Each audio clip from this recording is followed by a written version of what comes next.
అనకాపల్లి జిల్లా చోడవరంలో డ్రైనేజీల పేరుతో అధికారులు నిరుపేదల ఇల్లు ధ్వంసం చేస్తున్నారు. రియల్ ఎస్టేట్ వ్యాపారులకు, భూ కబ్జాదారులకు, రాజకీయ నాయకులకు వత్తాసు పలుకుతూ నిరుపేదలను భయభ్రాంతులకు గురి చేస్తారని బాధిత కుటుంబీకులు, సీసీఐ కార్యకర్తలు ఆరోపించారు.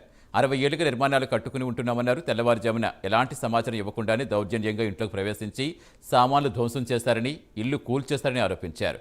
మహిళలను ఇంట్లోంచి లాగేటప్పుడు మహిళా సిబ్బంది లేకపోవడం దారుణమని పంచాయతీ ఈవోను నిలదీశారు.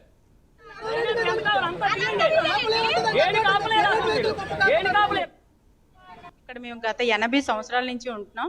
అంటే మేము పుట్టి పెరిగిందే ఇక్కడే. మా అమ్మగారు వాళ్ళ అమ్మమ్మ గారు కూడా మేము ఇక్కడే ఉన్నాము. 80 సంవత్సరాల నుంచి ఉన్న మాకు ఎల్పీసీ కూడా ఇచ్చారండి ఇక్కడ ఉండడానికి. ఇచ్చిన తర్వాత మేము ఇక్కడ ఇల్లు కట్టుకొని నివాసం ఉంటున్నాము. ఈవో గారు మాకు ముందుగా 3 రోజుల క్రితం వచ్చి మాకు ఇక్కడ కాలువ వస్తుందమ్మా, మీరు ఇది తీసేస్తున్నాము అనేసి అన్నారు.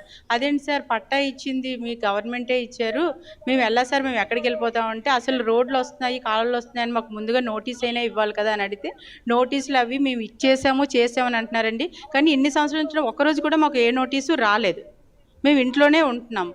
కానీ ఆదివారం చెప్పారండి, సోమవారం ఒకరోజు గ్యాప్ ఇచ్చారు. మాకు బుధవారం వరకు టైం ఇవ్వండి అని అడిగాము. ఈ లోపల మంగళవారం 3, 4 మధ్యలో వచ్చేసి ఇంట్లో ఉన్న పడుకున్న పిల్లలు బ్లైండ్, మా తమ్ముడు బ్లైండ్, మా అమ్మగారు పెద్దవిడ, మరదలు, పిల్లలు అందరూ ఉన్నారు. అందరూ ఉంటే ఒకేసారి 3 వైపుల నుంచి ఒక సినిమాలో చూసినట్టుగా అటాక్ చేసేసి పోలీసులు, ఈవో గారు మొత్తం ఎత్తుకొని తీసుకెళ్లి బయటను పడేశారు.